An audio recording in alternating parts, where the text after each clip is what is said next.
O vídeo hoje tá quente, tá muita notícia. Acabei de soltar um vídeo ontem e hoje tô soltando esse aqui.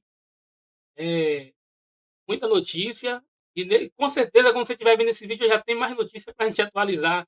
Cada F5 que eu dou aqui no computador, no YouTube aqui, é uma notícia nova que tá acontecendo no Brasil. Eu nunca vi um país pra ter tanta notícia, é imposto, é prisão, é justiça, é tudo, meu povo.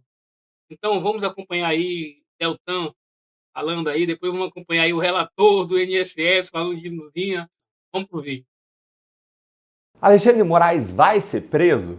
Vou desmembrar essa pergunta em duas perguntas. Em primeiro lugar, Alexandre de Moraes deveria ser preso? Quando a gente faz uma análise técnica da prisão de alguém, a gente tem que conjugar dois fatores de um lado com um de quatro fatores do outro lado. Vamos analisar juntos? Primeiro, prova de materialidade e indícios de autoria. Você tem prova de que Alexandre de Moraes praticou um crime e tem indícios de que ele é autor?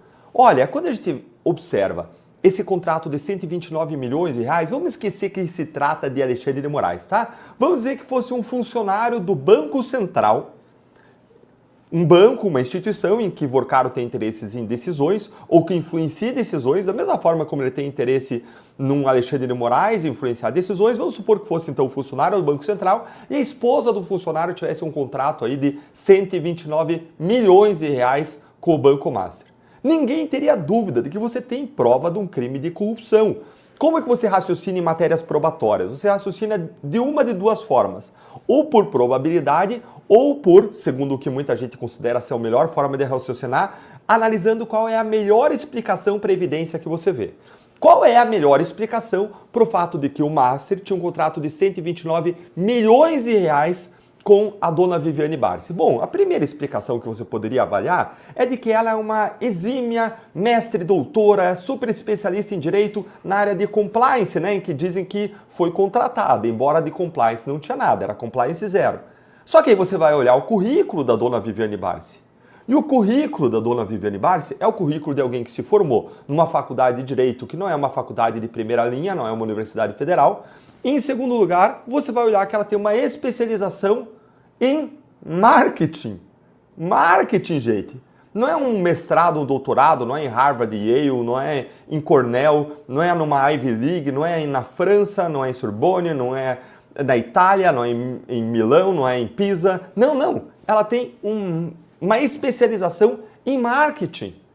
E aí você vai olhar agora o catálogo das relações que ela deu para explicar os 129 milhões, tentando explicar o inexplicável. E não bate, a conta não fecha. Tudo aquilo ali que ela falou não passa a conta de 5 milhões de reais muito bem pago, pensando num dos melhores e maiores escritórios, que não é o caso deles. Olha o currículo do escritório, tá na cara que o pagamento foi feito porque Alexandre de Moraes é o marido dela e poderia trazer influências, impactar e dobrar decisões e praticar atos em benefício do Master. Lembra da mensagem? Vai bloquear? Conseguiu bloquear? Então a gente está fazendo análise aqui, vamos fingindo que não é Alexandre de Moraes. Por quê? Agora, se eu for fingir agora e for considerar a realidade que é Alexandre de Moraes, agora eu tenho que dizer para vocês, todo mundo tem direito à presunção de inocência, até prova em contrário, são indícios, a investigação que tem que ir até o fim, para aí depois você chegar a uma conclusão, porque senão eu corro o risco de tomar uma busca e apreensão, eu ser preso, eu tomar uma quebra de sigilo. E aí você vê toda a imprensa com papas na língua para falar a verdade. Aí você vê todo mundo que comenta esse caso morrendo de medo de falar o que é real. A real é, a melhor explicação para esse contrato é de que teve corrupção, tá na cara isso. Agora, de novo, presunção de inocência para ele. Agora a lei corta para os dois lados. A lei corta para a presunção de inocência e a lei corta para ele responder pelos seus crimes como qualquer pessoa. Então vamos lá, prova de materialidade, indício de autoria? Ok. Vamos avaliar agora se tem um dos quatro que a gente chama de fundamentos. Os dois primeiros são os pressupostos, prova de existência do crime e indício de autoria. Agora eu preciso de um de quatro. Um desses quatro pode ser proteção da ordem pública, proteção da ordem econômica, para garantir a aplicação da lei penal e para evitar a turba, o atrapalho da instrução processual. Gente, está tudo ali presente. Veja, a gente está falando do ministro do maior tribunal do país. Enquanto ele está lá, tem um risco para o país da continuidade da prática de crimes. Além disso, você tem um risco de interferência nas investigações, dado o seu poder de influência. Mas lembrem da mensagem. vai bloquear mensagens de visualização única, destruição de provas. Ele vem a público, ele mente sobre o fato dele ter enviado, ou melhor, dele ter não enviado mensagens. Então você tem aí todos os requisitos de uma prisão preventiva. Se não, vamos ser francos, realistas, vamos ser transparentes aqui. Se não fosse o senhor Alexandre de Moraes, essa pessoa estaria presa. Infelizmente, a gente vive ainda um dois pesos e duas medidas no Brasil. Agora, isso... Mas, presidente, eu pedi a Vossa Excelência para falar por alguns motivos. E o primeiro motivo, presidente, é que eu vou apresentar aqui. Coloca aqui, por favor. Presidente, aqui teve murro. Eu fui interpelado por um parlamentar e permaneci tranquilo para não desmerecer a seriedade da CPMI, perguntando quando é que a cúpula iria parar de roubar, por causa daquela votação de 87 requerimentos. Requerimentos de bancos como Crefisa, que não veio hoje, como C6, que não veio hoje. Aí, presidente, o presidente do Senado veio cá e disse que o senhor tinha razão. Presidente, ele não disse porque é seu amigo, não. Ele não disse por conta de compadrio, não. Ele disse, presidente, de acordo com os precedentes e a legalidade das suas ações. Mas, presidente, essa casa está desmoralizada. Por quê, presidente? Depois de 24 horas de manutenção da decisão de Vossa Excelência por Davi Alcolumbre, passa aí. Passa mais.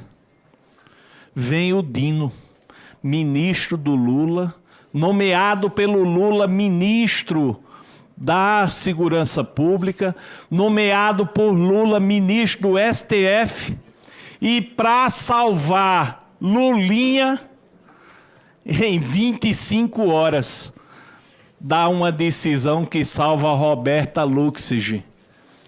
Aí Roberta Luxig, aquela lobista que a gente vem falando aqui há muito tempo, Roberta Luxig vai ao Supremo, por graça e destino cai no Dino, e Roberta Luxig tem o sigilo, a quebra de sigilo suspensa. Mas, presidente, Dino disse que o senhor estava certo. Agora vamos usar os fatos. CNJ, Conselho Nacional de Justiça, CNMP, Conselho Nacional do Ministério Público, STJ, Superior Tribunal de Justiça, STF, Supremo Tribunal Federal, todos, sem exceção, fazem votação em bloco. Fazem votação em bloco. Agora vamos para a CPI do 8 de janeiro. Mais de 70 requerimentos de quebra de sigilo. Sabe como? Em bloco. Ah, mas era para ferrar o Bolsonaro? Podia. Pois pôde, porque o Toffoli botou lá que podia e o Supremo manteve. Vamos para a CPI da Covid. Da pandemia. Mesma coisa, dezenas e dezenas de requerimentos. Até deputado do PT aqui, que se insurgiu contra a votação em bloco, lá foi a favor. Estou aqui. Sabe o que é que Carmen Lúcia disse? Que era válido o afastamento de sigilo em bloco. Então, vamos deixar claro. A Justiça do Brasil, por meio do Supremo Tribunal Federal, está com uma medida certinha para beneficiar determinadas pessoas. CPI do Covid, CPI do 8 de janeiro, votação em bloco de afastamento de sigilo, válida pelo Supremo Tribunal Federal. Mas espera aí, chegamos na antessala do presidente da República, Volta. Volta aqui. Volta aqui.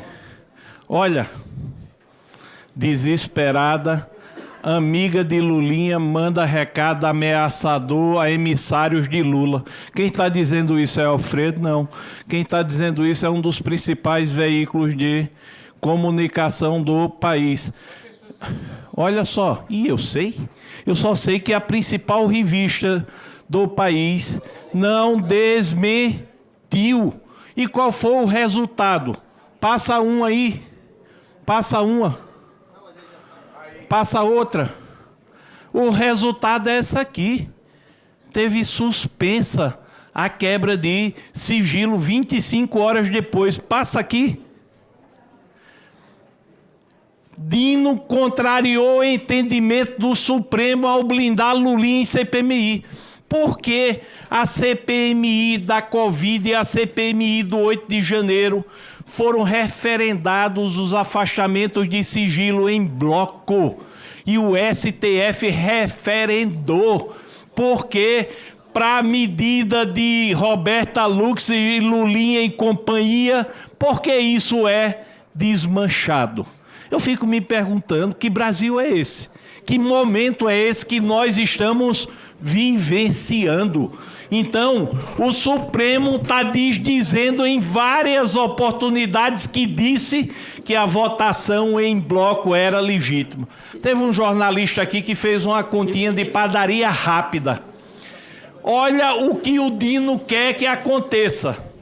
Eu nem sei quantos requerimentos tem aqui, mas vamos supor que na CPMI tenha 2.000 requerimentos. Em outras palavras, ele quer que todo mundo fale em cada requerimento. Olha, se são 2 e 2 de cada lado, só aí daria 20 minutos, com mais votação 25 minutos. Mas se for ao pé da letra, ele quer que todo mundo se manifesta. Isso nunca aconteceu e inviabilizaria qualquer comissão parlamentar de inquérito. Por que caiu com o Dino? É uma boa pergunta. Passa aí. Passa aí. Agora, deixa eu lhe dizer, eu tenho um orgulho. Eu mexo com investigação há muito tempo. Eu nunca precisei vazar de documento de ninguém. Eu disse aos meus assessores, nós vamos ser o alvo. Vazamento zero. Mas olha, G1